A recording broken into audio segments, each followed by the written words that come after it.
And today we're talking about the benefits of art for health, which is a big subject, but something close to our hearts, yeah?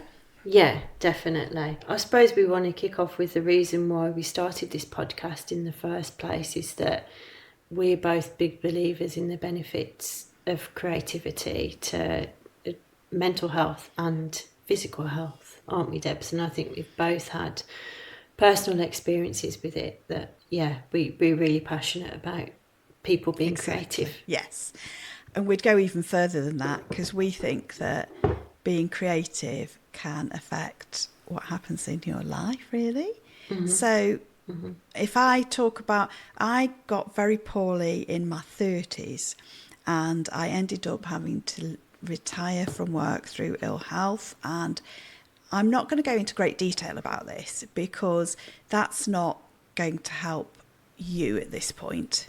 It meant that suddenly I went from a full-time job. I'd still got young children at home, but I needed something to do, to be honest. I needed something that gave me purpose. So I started to seek out what to do. And it helped me, but it helped me so much more than I realised. And I think I literally was just looking for something to do with my hands because I was having difficulty with walking, I was having difficulty with mobility, but my brain was still quite active. And so I needed something. That's where I started with art. It's not strictly true because I always did poetry when I was younger as well. And what happened was through my illness, the art and the poetry both helped me to get through. And the poetry in particular, I used to look at my old poems and sometimes they felt relevant to where I was now. But the art started off as an activity. In fact, it started off as craft. That's how it started. Just because I was like, well, what do I do? So we'll talk in great detail about health and well-being, why we think it's good. But that's where I started. Yeah. And what about you, Ruth, then? Well, for me, I've always been into art, and when I was at college, I did fine art, I did painting. Then I went to university and did a design course, and then after university, it was 2008, I graduated, which was when the financial crash happened, and I found myself just having to get a normal job in a shop. I was always doing art and creative stuff kind of on the side, but for quite a few years it was really a point of frustration for me where I was trying to get into a design career, and for all sorts of reasons it didn't work out. And then I got to a point in my life where I felt quite despondent by it really, and actually got myself into quite a low point because I thought, is this ever going to happen for me? Am I ever going to be able to do anything creative? So I stopped doing anything creative for about a year or two. And then I just found myself really quite low, to be honest, in my mood. And then I thought, well, I'm going to go back to it, but this time, instead of focusing on a sort of career and how it's all going to work out and getting bogged down with all that stuff, I'm just going to do it for the fun of it. So I started painting again. And that's when everything changed, when I took the pressure off myself and just started doing something that I really loved again. And all sorts of doors opened for me, and I just felt much, much better within myself in terms of my mental state of mind. And I was just getting a lot out of it. And obviously I've since got a lot out of it, which we'll go into a bit more detail with.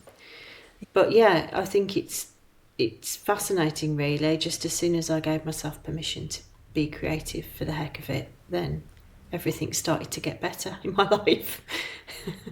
And that's really interesting because I hadn't even thought about it. But when I was really quite poorly, I went to see a doctor, and the doctor said, what would you do if you were well? I was like, if I could do anything, I think I'd go and take a degree in music. And I don't think he said, what's stopping you? It's just that I came home and I'm like, maybe I should just do it. I wouldn't have been able to go to a brick and mortar university because if I'd gone there, then physically it would have been too much of an effort, and sometimes I'd relapse and I couldn't do things, so I couldn't keep up that regular timetable, I think is the word, yeah. So what I did was I went to Open University, and really when I think about it, that probably started my creative journey. That was the start of, I started the craft group because I wanted them to have a craft group in our local branch of the MS Society, and they didn't. So I was like, right, somebody said to me, you could start one yourself. I'm like, but I don't do craft.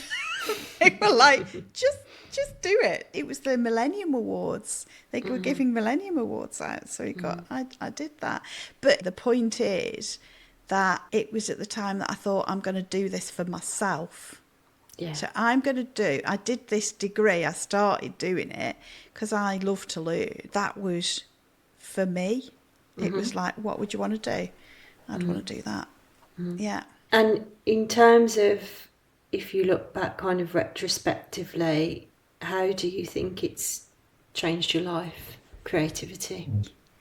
I feel that it seriously changed the focus from, I felt that I started to improve my health when I stopped focusing on the illness, and the creativity gave me something to focus on.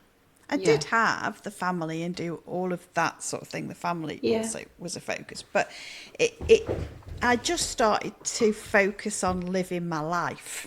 So it got you more kind of in tune just with yourself and being present. And it did actually. Yeah. I didn't think of it like that at the time. It definitely helped me tune into my authenticity and listen to myself more and tap into that intuition. Because I think even if you're doing art as a hobby, you really want to be specific about what it is that you want to express or what it is that you want to make. And you have to spend some time reflecting on who you are and what you want, which sounds quite a lot, doesn't it? But I think you do naturally start thinking about yourself a bit more and what you're interested in, and Yeah, I think it's like we talked about last time with the intuition. If you start breaking it down, everything sounds a lot. But you're not expected to. I didn't know these things were happening. No, it's a journey, isn't it? You do it step by step.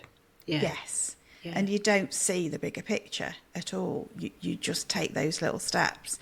And it's only later that you reflect back and go, actually, if I hadn't set up a craft group and I hadn't had that doctor who I felt was a bit mean, to be honest. I felt, but it gave me a little push. And at the time, if I hadn't just taken those little steps, then I wouldn't be here. What is amazing is it feels like only now am I exploring my authentic art. Yeah? So a lot of the time, I was just doing it because I enjoyed doing it and exploring. Yeah. And that's what I'm doing now, really. It's just that I'm further down the line. So I feel like I'm starting to get somewhere.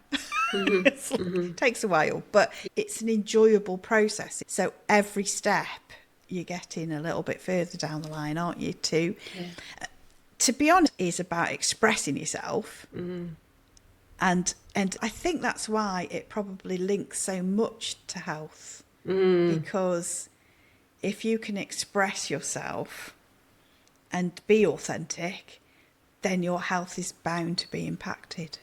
Yeah. So we're going to be talking about mood.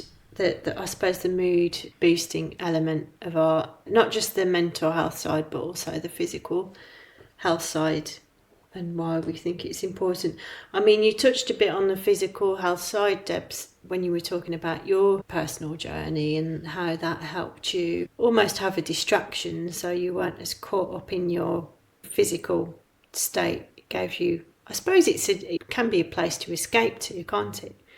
It can, but it also can have a physical effect. What I mean by that is, through this process, I have actually done some rehab as well. And when we went to rehab, it was really interesting because they did physio and the physio gym, not quite as you imagine a gym, but also they did occupational therapy. And that included at one point doing pottery and clay.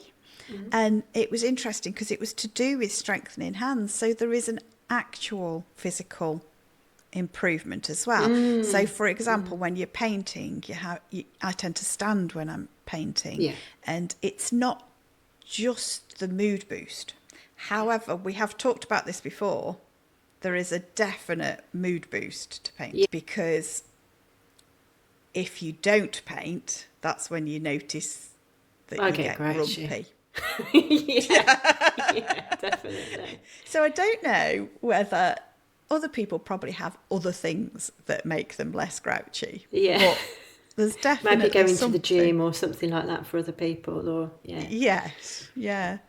But from our perspective, and I'm sure lots of people who paint would feel the same. However, I think the art, it just relaxes you. It does. It does. And there's obviously there's scientific proof that it helps with lowering stress, lowering your anxiety, improving depression, even improving your immune system when you're doing art. And I think it is about taking that time out for yourself and just starting to slow down. That was a really big thing for me.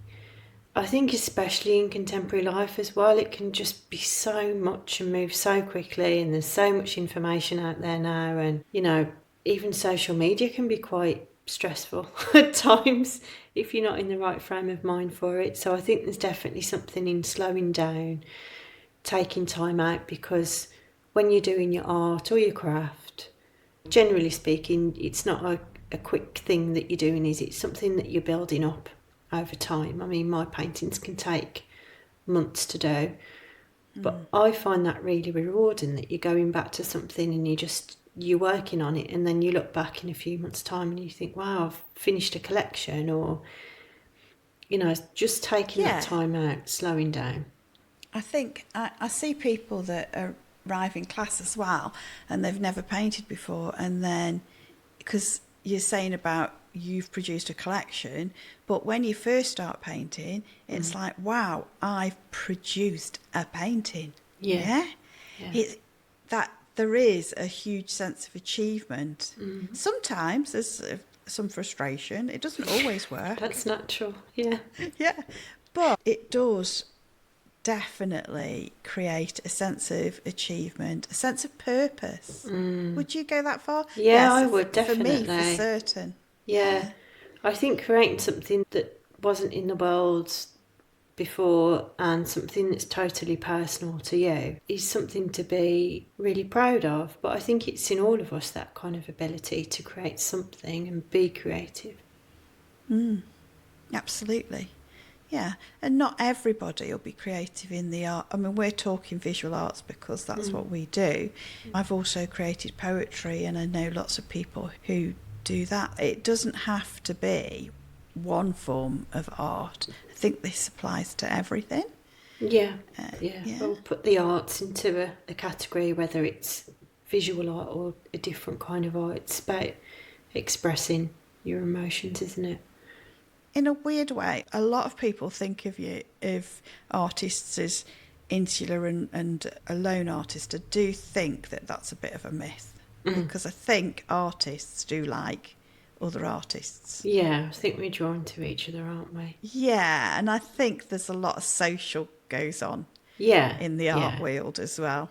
Yeah, which is obviously also good for your health, to be sociable and mix with like-minded people that you can have interesting conversations with, and sometimes be a bit nerdy about what I was going to say something. Using, I was thinking exactly the same thing. You can indulge in those sorts of conversations. Yes, in your topic of interest. Yeah. What colour paint you're into at the moment. Yeah.